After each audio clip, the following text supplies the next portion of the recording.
خاص طور پر یہ طلاق ثلاثہ کا جو مسئلہ ہمارے ہاں رہا ہے، چونکہ مجھ پر خود ایک دور گزرا ہے اور میں اللہ تعالیٰ سے معافی کا خواستگار ہوں کہ بعض لوگوں کو میں نے بھی جب وہ مجھ سے رائے طلب کرتے تھے تو اگرچہ ہمیشہ میں کہتا تھا میں مفتی نہیں ہوں، میں فتویٰ نہیں دے سکتا، آپ جائیے اور کہیں بھی کسی جو بھی آپ کا مسلک ہے اس کے مفتی صاحب سے آپ فتویٰ لیجئے، لیکن یہ ہے کہ اس قدر پریس کرتے تھے لوگ۔ اب تو کچھ عرصے سے میں نے بالکل اس فیصلے کے اوپر جو ہے سختی کے ساتھ عمل شروع کر دیا ہے کہ میں قطعاً اس میں اپنی رائے بھی ظاہر نہیں کرتا، لیکن یہ ہے کہ بدقسمتی سے رائے میری یہی تھی کہ جو ابن تیمیہ رحمہ اللہ کا مسلک ہے، قرآن مجید اور حضور صلی اللہ علیہ وسلم کی سنت سے مجھے وہی زیادہ اقرب معلوم ہوتا ہے۔ اب ذہن انسان کے قابو میں نہیں ہے، ذہن پر انسان کا اختیار نہیں ہے،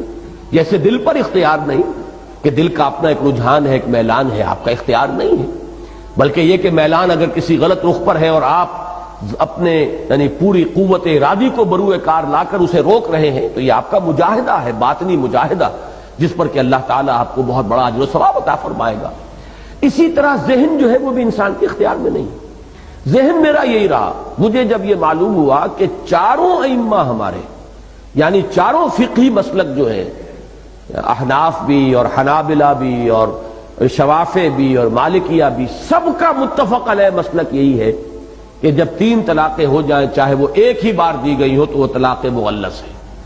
اگرچہ بہت بری ہے، بہت ناپسندیدہ ہے، بہت ہی مکروہ ہے، اور اس پر حضرت عمر رضی اللہ تعالیٰ عنہ کا عمل یہ تھا کہ جو شخص یہ کرتا تھا اسے پھر کوڑے لگواتے تھے، لیکن یہ کہ طلاق نافذ ہو جاتی ہے۔ اب اس میں سامنے بات آتی تھی عقلی اعتبار سے کہ اتنا نازک معاملہ، خاندانوں کی تباہی اور بربادی،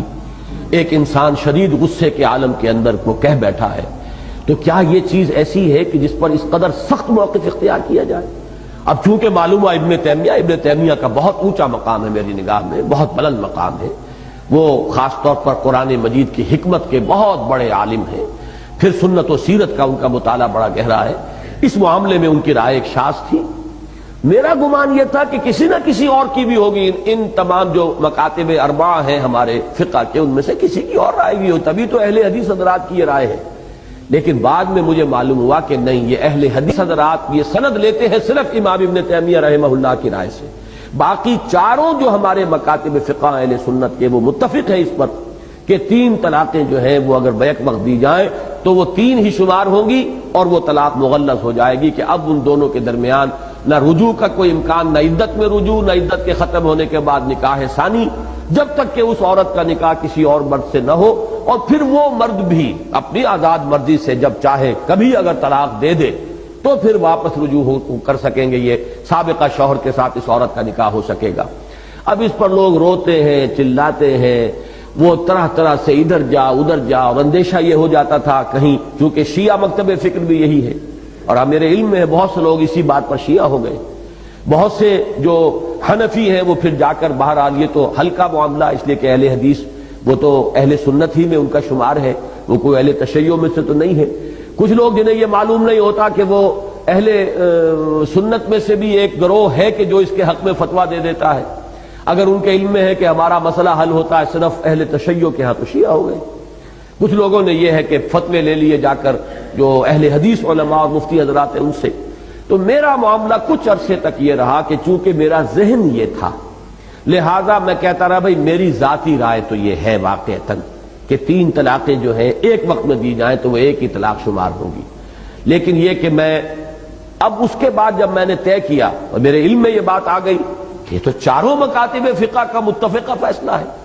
تو پھر میں نے طے کر لیا تھا کہ میں ذاتی رائے بھی کسی کے سامنے پیش نہیں کروں گا، اور میں نے اس کے بعد الحمدللہ کہ کسی کو ذاتی رائے نہیں دی، بہت ہی بلنٹلی میں کہتا رہا ہوں کہ نہیں، میرا اس معاملے کے اندر میں آپ کو نہ اپنی ذاتی رائے بتاؤں گا نہ میرا کوئی فتویٰ، جائیے اور فتویٰ لیجئے، جس پر بھی آپ کا دل ٹھکتا ہو فتویٰ لے لیجئے۔ لیکن اب میری رائے جو بن چکی ہے وہ میں در حقیقت اس کی وضاحت کے لیے میں نے اتنا وقت آپ کا لیا ہے،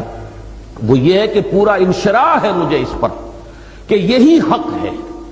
البتہ اس کا جو دوسرا پہلو ہے بدقسمتی سے وہ ہمارے سامنے نہیں ہے، جس کی وجہ سے ساری کمپلیکیشن اور پیچیدگیاں پیدا ہوئی۔ وہ دوسرا پہلو یہ ہے کہ سزا تعزیر کے درجے میں معین کی جائے ان لوگوں کے لیے جو یہ حرکت کر بیٹھتے ہیں، جیسا کہ میں نے کہا تھا پچھلی مرتبہ وہ آپ نے شاید اس کو ایک لطیفہ سا سمجھا، لیکن وہ بات میں پوری سنجیدگی سے عرض کر رہا ہوں کہ واقعتاً 5 سال کی سزا جو ہے قید بامشقت اس شخص کو دی جانی چاہیے کہ جو اس طریقے سے کتاب اللہ کے ساتھ کھیل کرتا ہے اور 3 طلاقیں بیک وقت دیتا ہے۔ پھر جیسا کہ میں نے عرض کیا تھا، پھر غصہ بھی سوچ سمجھ کے آئے گا آدمی کو، معلوم ہو کہ یہ قانون ہے اور اس میں کوئی رکاوٹ نہیں ہے شریعت کے اندر۔ تعزیر ہو سکتی ہے، جس کی نظیر ہمارے پاس موجود ہے کہ حضرت عمر رضی اللہ تعالی عنہ، جن کے بارے میں یہ مشہور ہے کہ انہوں نے اس کو سختی کے ساتھ نافذ کیا۔ حضور اپنی حیات طیبہ میں تو ایک نرمی برتتے تھے، اس آدمی کے اوپر آپ ڈال دیتے تھے کہ اچھا بھائی تم بتاؤ تمہاری نیت 3 کی تھی یا 1 کی تھی؟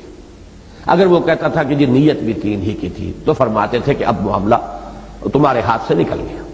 اب تو وہ طلاق واقع ہو گئی۔ لیکن اگر وہ کہتا جی نہیں میری تو نیت 1 ہی کی تھی تو پھر وہ 1 ہی شمار کر لیتے تھے۔ یہ نرمی حضور صلی اللہ علیہ وسلم نے برقرار رکھی، لیکن ظاہر بات ہے کہ اس کا پورا بوجھ جو ہے اس شخص کے اوپر جا رہا ہے۔ لیکن حضرت عمر نے یہ دیکھ کر کہ لوگ اس سے فائدہ اٹھا رہے ہیں، دیتے ہیں طلاقیں پورا روب جھاڑنے کے لیے، اور بیوی کو کے لیے تو گویا کہ وہ یعنی زمین و آسمان ایک ہو جاتے ہیں غریب کے لیے جب اس کو طلاق جو ہے مغلظ طلاق دے دی جائے، کیا کرے گی؟ لیکن یہ ہے کہ وہ کہتے ہیں کہ صاحب نیت ہماری 1 کی تھی۔ تو یہ چونکہ اب کھیل شروع ہو گیا تھا شریعت کے ساتھ، تو حضرت عمر نے گویا کہ اس کو پختہ فیصلہ کر لیا کہ جو چاہے وہ کہے، تم نے 3 طلاقیں دی تو 3 طلاقیں نافذ۔ اور چونکہ اہل سنت کے ہاں یہ اصول ہے، علیکم بسنتی وسنت الخلفاء الراشدین المہدیین، تمہارے ذمے ہے، لازم ہے تم پر میری بھی سنت اور میرے خلفاء راشدین مہدیین کی سنت۔ تو جو بھی فتوے ہیں یا جو بھی اجماع ہو گیا ہے دور خلافت راشدہ میں، وہ ہمارے لیے واجب الاتباع ہے۔ یہی معاملہ تراویح کا ہے جو اہل حدیث حضرات کی سمجھ میں نہیں آتا، اس پر اجماع ہو گیا تھا۔ یہی وجہ ہے کہ اہل سنت کے چاروں مکاتب کے ہاں کم سے کم 20 رکعتیں ہیں، احناف کے ہاں 20 رکعتیں، حنابلہ کے ہاں 20 رکعتیں، شوافع کے ہاں 20 رکعتیں، البتہ مالکیہ کے ہاں کہیں 36 تک کی تعداد بھی ہے، 20 کی رائے بھی اور 36 کی بھی۔ لیکن چونکہ یہ اصل فیصلہ تھا، اجتہاد تھا حضرت عمر کا، انہوں نے نافذ کیا ہے، اور یہ حضرات اس کو تسلیم کرنے کے لیے تیار نہیں۔ یہ اصول ہے جس کی وجہ سے فرق واقع ہو جاتا ہے۔ اہل سنت کے ہاں اصول یہ ہے کہ جو اجتہادات خلفائے راشدین نے کیے، امت اس وقت ایک وحدت تھی، کوئی علیحدہ ملک نہیں تھے،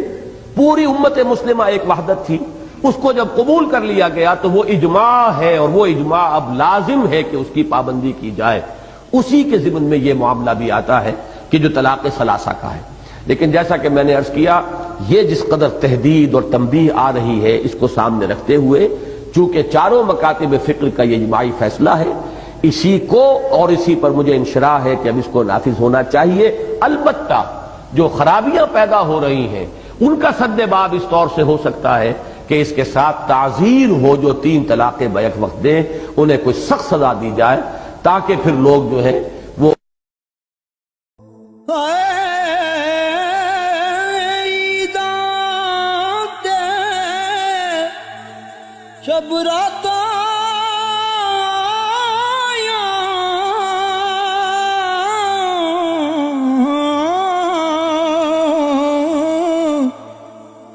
سب لوگ گران آئے